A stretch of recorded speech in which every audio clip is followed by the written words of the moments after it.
యతి centre channel ప్రేక్షకులకి స్వాగతం. యతి centre ఛానల్లో గోరా గారు మూఢనమ్మకాలు నాస్తిక దృష్టి అనే టైటిల్ మీద మూఢనమ్మకాలని నాస్తిక దృష్టితో ఎలా చూడాలి అనే విషయం మీద చాలా రాశారు. దాంట్లో ఆస్తికత్వం, తేలు మంత్రం. ఒకటి ముందు తెలుసుకోవాలండి, మంత్రాల్లో ఎటువంటి శక్తి లేదు, మహిమ లేదు. మంత్రాలకి మనం లేనిపోని మహిమలన్నీ అంటకడుతున్నాం. దానికి ఏమో దైవశక్తి అంటూ లేదు, దేవుడే లేడు, దేవతలు లేరు, అంచేత వాటికి దైవ మహిమలు లేవు. ఆరుగా మంత్రాలు కూడా ఏదో దేవుడి నోట్లోంచి వచ్చాయి కనుక దానికి చాలా శక్తి ఉంది అంటారు. అసలు దేవుడే లేనివాడు దేవుడి నోటి రావడం ఏంటి? అసలు దేవుడి నోటి నుంచి వచ్చింది కనుక దానికి ఎంతో శక్తి ఉంది, అలాంటిది లేదు.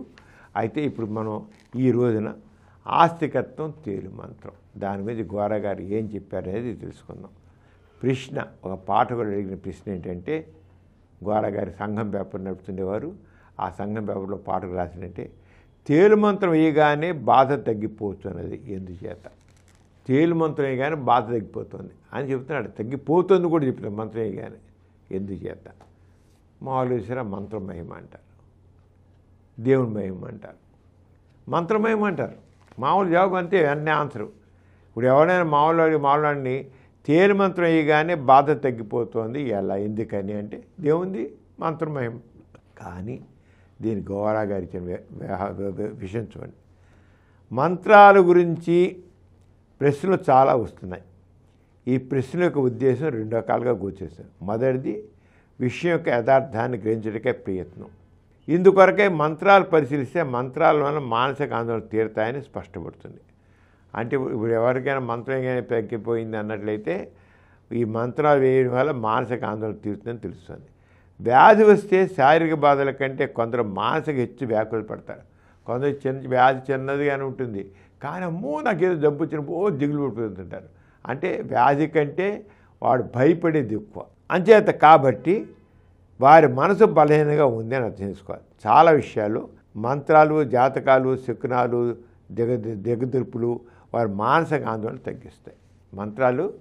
ఈ మంత్రాలు ఏంటి, వాడికి మానసికంగా వాడికి భయం ఉంటుంది. ఇంకో మంత్రం వేస్తే పోయింది అడిగల్లా వాడికి చాలా వరకు ఆల్రెడీ మనసులో భయం, కంగారు, గాబరా ఉంది కనుక వాళ్ళకి మంత్రాల్లో నమ్మకం ఉంది కనుక ఇదిగో మంత్రం వేసాను వేస్తే వాడు వెంటనే ఆ వ్యక్తి మీద, ఆ మంత్రం మీద నమ్మకం గల్లా తగ్గిపోయింది అనుకుంటారు. అంటే అక్కడ ఏంటంటే మంత్రం పని చేసినా ఆ వ్యక్తి మీద నమ్మకం, ఆ మంత్రం మీద నమ్మకం, దాని మీద వెళ్ళిపోతుంది అన్నమాట.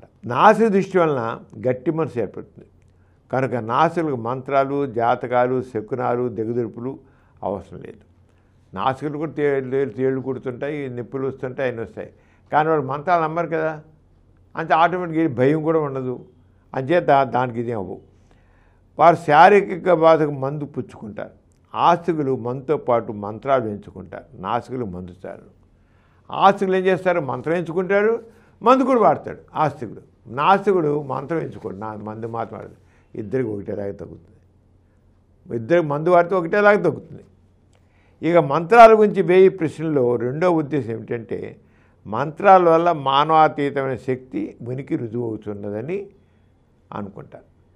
మంత్రాల గురించి ఎందుకు అడుగుతున్నా అంటే, మంత్రంలో శక్తి ఉందంటే మానవాతీతమైన శక్తి ఒకటి ఉంది అనేది రుజువు అవుతుంది అని తెలుస్తున్నమాట. ఆ శక్తే దైవశక్తి అని వారు నిరూపించాలనుకుంటారు. దైవం ఉందని నిరూపించడానికి వారి ఆవేదన ఆశ్చర్యంగా ఉంది.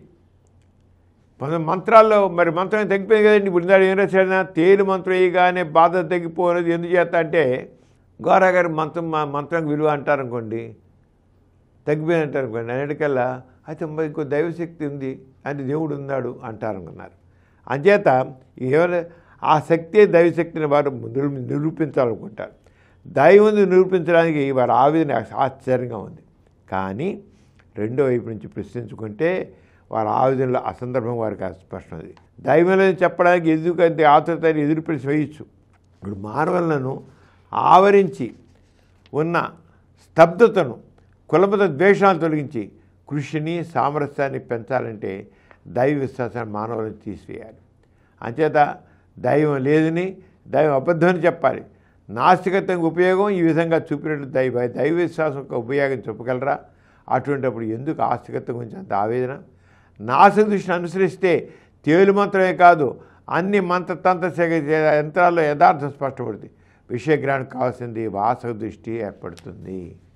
అంచేత తెలుసుకోవాల్సింది ఏంటంటే, మంత్రాల వల్ల తగ్గిపోయిందని అంటే ఒప్పించుకోవడానికి ప్రయత్నం చేస్తే మంత్రం తగ్గిపోయిందా? అలాగనా? మంత్రం తగ్గిపోయిందా అలా అని అంటాం అనుకోండి, అంటే నువ్వు ఆటోమేటిక్గా ఆ మంత్రం వల్ల మహిమ ఉంది, దేవుడు ఉందని అంట.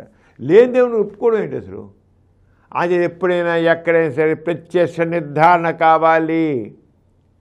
ఆ వ్యక్తి ఎవరు చూసినా మన పేరు నిజంగా తేలు తీసుకుంటాను, కనిపిస్తాను, మంత్రం ఎత్తుకుతాను, చూస్తాను. అలాగే పాము మంత్రం అంటారు, పాము తీసి కనిపిస్తాను, విషపాము మంత్రం ఏమైనా చూస్తాను? నో, ఎవడు చేయలేడు. మంత్ర శక్తి ఏది? విజయవాడలో ఆనందబల్లి ఆయన ఆయనకి దేవుళ్ళ నమ్మకం లేదు, మంత్రాల నమ్మకం లేదు, దేవుళ్ళ మాయల్లో మంత్రం నమ్మకం లేదు. ఆయన పాముల గదిలో ఉండేవాడు. ఉంటే ఆయన చెప్తుంటాడు, పాము కరిస్తే నేను వెంటనే వెళ్ళి పాము విషయానికి విరుగుడికి వెంటనే ఇంజెక్షన్ చేయించుకుంటాను. నా దగ్గర ఇంజెక్షన్ ఉంటాయి, వెంటనే ఇంజెక్షన్ చేయించుకుంటాను.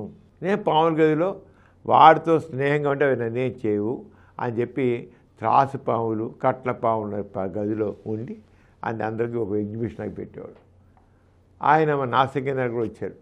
వచ్చి స్పష్టంగా చెప్పాడు, నాకు ఇప్పుడు 5-6 సార్లు పాము కరిచింది, వెంటనే ఇంజెక్షన్ చేయించుకున్నాను, నాకేం అవ్వలేదు.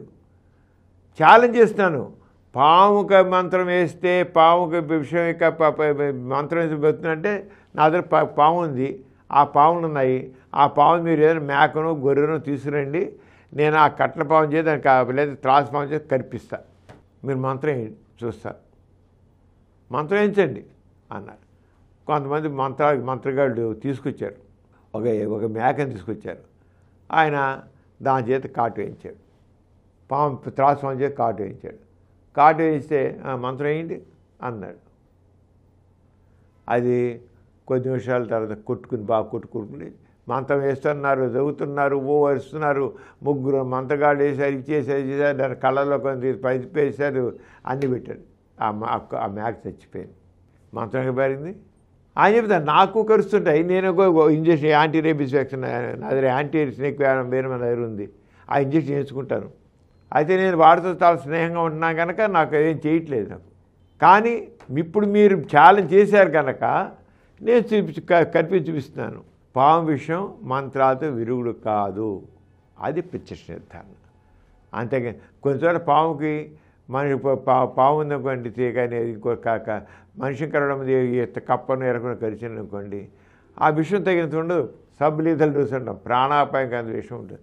అప్పుడు మంత్రం చూసిన పాము కరిచినండి, అదిగోండి బతికాడు మంత్రం, నాకు మంత్రం కాదు, విషయం తెలుసుకోవాలి. ఈ మాట నిజంగా చేద్దాం, విషపాము కల్పిద్దాం, మంత్రం ఏమైనా చూద్దాం కాదు. అంచేత ఏదైనా ప్రత్యక్ష నిర్ధారణ 1-2 సార్లు చేసి చూడవలసిందే, ఒక్కసారితోనే కాదు. 1-2 సార్లు నిర్ధారణ చేయండి, రిపీట్గా. సైన్స్ అంటే అదే, నాస్తికత్వం దానికి కట్టుబడి ఉంటుంది. ప్రత్యక్ష పరిశీలించడం, పరీక్షించడం కావాలి, అదే సత్యం అవుతుంది. అంచేత ఘోరగారిగా ఎంత స్పష్టం చెప్పారు. మరి వచ్చే ఎపిసోడ్లో మరొక మూఢనమ్మకం గురించి ఘోరగారి చెప్పి తెలుస్తున్నాం. అంత సెలవు, మరి నమస్కారం. ఈ కార్యక్రమం మీకు ఎంతో నచ్చింది కదా? ఇటువంటి మరిన్ని వీడియోల కోసం అనతి కాలంలోనే 20 కోట్ల వ్యూస్ సాధించిన సమరన్ ఛానల్ సమర్పించు యతీష్ సెంటర్ ఛానల్కు సబ్స్క్రైబ్ చేయండి, లైక్ చేయండి, మీ ఫ్రెండ్స్కి షేర్ చేయండి. అలాగే ప్రక్కనున్న గంట సింబల్ని ప్రెస్ చేయడం మర్చిపోకండి.